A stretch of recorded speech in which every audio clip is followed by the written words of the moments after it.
আমাদের পর্যাপ্ত পরিমাণে আমাদের বেতন দিতে হবে। 300 টাকায় আমাদের সংসার চলে না।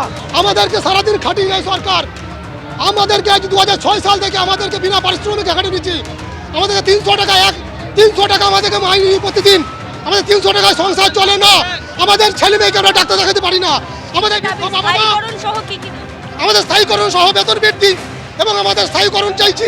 আমরা এই সরকারের ভিক্ষাবৃত্তি চাই না। আপনারা শুনলেন, মাত্র 1000 টাকা বেতন বৃদ্ধি, তারই প্রতিবাদে আজকে প্যারা টিচাররা তারা পথে নেমেছেন। একই সঙ্গে স্থায়ীকরণ সহ একাধিক দাবি তাদের রয়েছে। এই মুহূর্তে ছবিতে আমরা জানবো ঐশী মুখোপাধ্যায় সরাসরি রয়েছেন। ঐশী, আমরা দেখছিলাম যে কিছুক্ষণ আগেই কয়েকজনকে আটক করার প্রক্রিয়া শুরু হয়েছিল, এখন কি অবস্থা সেখানে ঐশী?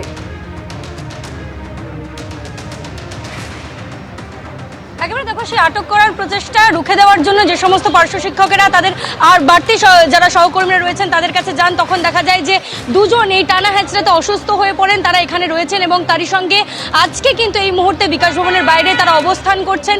মূলত যে দাবি তাদের ছিল যে স্থায়ীকরণ সহ যে 1000 টাকা মাত্র রাজ্য বাজেটে তাদের বেতন বৃদ্ধি হয়েছে, সেই বেতন প্রত্যাহার করতে হবে। এটা অসম্মানজনক তাদের মনে হয়েছে এবং তারই সঙ্গে যেভাবে উত্তর বৃদ্ধি পাচ্ছে একের পর এক ভাতা, জনমুখী প্রকল্পের ভাতা, সেই সমস্ত বিষয়টাকে সামনে রেখে কিভাবে শুধুমাত্র পার্শ্ব শিক্ষকদের জন্য 1000 টাকা বৃদ্ধি করা হলো। সর্বশিক্ষা মিশনের আন্ডারে তারা এত দিন ধরে চাকরি করছেন, যা পরবর্তীতে সমগ্র শিক্ষা মিশন হয়েছে এবং সেই ফাইল কার্যকর করার সাথে সাথে আর যে সমস্ত দাবি, অর্থাৎ স্থায়ীকরণের যে দাবি, মুখ্যমন্ত্রী মমতা বন্দ্যোপাধ্যায় বিরোধী নেত্রী থাকাকালীন বলেছিলেন যে সরকারে এলে তারপরে 3 বছরের মধ্যে ধাপে ধাপে আপনাদেরকে স্থায়ীকরণ করা হবে। কিন্তু তৎসত্ত্বেও 15 বছর কেটে গিয়েছে, এখনো পর্যন্ত তাদের যে স্থায়ীকরণ সেই প্রসেস কিন্তু শুরু হয়নি, স্থায়ী তাদের নিয়োগ আসেনি।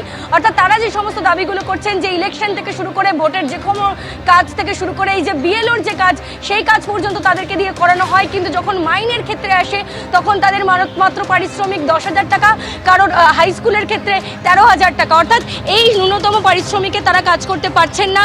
জীবনযাপনের জন্য যেভাবে মূল্যবৃদ্ধি একের পর এক হয়ে চলেছে, এই মাইনেতে তাদের কোনোভাবেই চলে না। সে কারণেই তারা দেখতে পাচ্ছ যে 1000 টাকার যে বৃদ্ধি রাজ্য বাজেটে হয়েছে, সেই বিষয়টাকে তারা প্রত্যাহার করতে বলছেন এবং আজকে শিক্ষামন্ত্রীর সঙ্গে দেখা করে তাদের যে সমস্ত দাবিগুলো রয়েছে সেগুলো জানাতে এই মুহূর্তে দেখা যাচ্ছে বিকাশ ভবনের বাইরে তারা অবস্থান করছেন। আর কি দাবি শিক্ষামন্ত্রীর কাছে তারা তাদের এই সমস্ত দাবি দাওয়া তুলে ধরতে চান। একদিকে বিকাশ ভবনের সামনে রাস্তায় বসে পড়েছেন এই সমস্ত প্যারা টিচাররা, তারা বিক্ষোভ দেখাচ্ছেন। শুরুতেই দুই ছবি রাখবো, একদিকে বিকাশ ভবন আর অন্যদিকে স্বাস্থ্য ভবনের সামনের ছবি।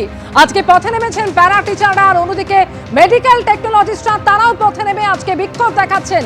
স্থায়ীকরণ সহ একাধিক দাবিতে মিছিল করলেন প্যারা টিচাররা আর বিকাশ ভবন অভিযান ঘিরে তুমুল উত্তেজনা তৈরি হয়। আর অন্যদিকে মেডিকেল টেকনোলজিস্টরা তারা আজকে বিক্ষোভ দেখাচ্ছেন স্বাস্থ্য ভবনের সামনে। দুই প্রতিনিধি এই মুহূর্তে ছবি আমাদের সামনে তুলে ধরবেন। একদিকে ঐশী মুখোপাধ্যায় আমাদের সঙ্গে রয়েছেন বিকাশ ভবনের সামনে থেকে, অন্যদিকে স্বাস্থ্য ভবনের সামনে থেকে রয়েছেন ঝিরম করঞ্জাই।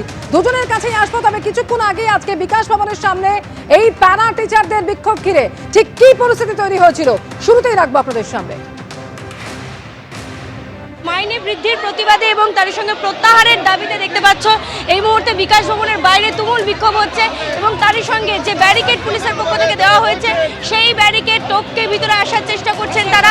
মূলত বিকাশ ভবনে গিয়ে আজকে তাদের যে সমস্ত দাবি দেওয়া আগাগোড়া ছিল, যে স্থায়ীকরণ, প্রমোশন এবং একাধিক দাবি নিয়ে যেরকমভাবে তারা এর আগেও রাজপথে নেমেছিলেন, সেই দাবিতেই কিন্তু আজকে তাদের বিকাশ ভবন অভিযান ছিল এবং যেভাবে মাত্র 1000 টাকা তাদের বেতন বৃদ্ধি করা হয়েছে, সেই বিষয়টাকেই তারা প্রত্যাহারের দাবিতে এই মুহূর্তে দেখা যাচ্ছে বিকাশ ভবনের বাইরে তুমুল বিক্ষোভ এবং একের পর এক এখানকার যে সমস্ত পার্শ্ব শিক্ষকরা রয়েছে তাদেরকে দেখা যাচ্ছে যে আটক করার যে প্রক্রিয়া তা কিন্তু ইতিমধ্যে শুরু হয়েছে। আমি দেখাতে বলবো কৌশিককে ছবিটা, যে আটক করার যে প্রক্রিয়া, সে প্রক্রিয়া কিন্তু শুরু হয়েছে এবং তারই সঙ্গে আজকে কিন্তু তাদের ঘোষিত কর্মসূচি ছিল বিকাশ ভবন অভিযানে।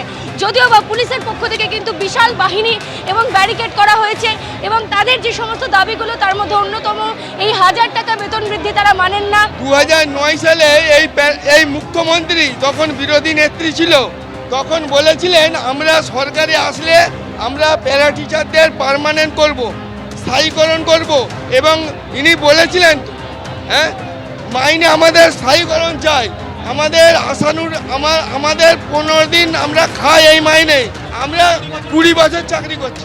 আমাদের পর্যাপ্ত পরিমাণে আমাদের বেতন দিতে হবে। 300 টাকায় আমাদের সংসার চলে না। আমাদেরকে সারাদিন খাটিয়ে নেয় সরকার। আমাদেরকে আজ 2006 সাল থেকে আমাদেরকে বিনা পারিশ্রমিকে খাটিয়ে নিচ্ছি। আমাদেরকে 300 টাকা আমাদেরকে মাইনে প্রতিদিন। আমাদের 300 টাকায় সংসার চলে না। আমাদের ছেলে মেয়েকে আমরা ডাক্তার দেখাতে পারি না। আমাদের স্থায়ীকরণ সহ কি কি আমাদের স্থায়ীকরণ সহ বেতন বৃদ্ধি এবং আমাদের স্থায়ীকরণ চাইছি। আমরা এই সরকারের আমরা ভিক্ষা বৃদ্ধি চাই না, আমরা 1000 টাকা বেতন বৃদ্ধি আমরা চাই না, সরকার ফিরেই নেক আমাদের 1000 টাকা। বাবা মা ট্রিটমেন্ট করা যায় না, ছেলে পিলেদের লেখাপড়া করা যায় না এই বেতনে। আজকে আমাদের করুণ দশা, আমরা রাস্তায় নেমে গেছি। এই মমতা বন্দ্যোপাধ্যায় কত প্রতিশ্রুতি দিয়েছে, একটিও প্রতিশ্রুতি রাখেনি। এবিপি আনন্দ, এগিয়ে থাকে, এগিয়ে রাখে।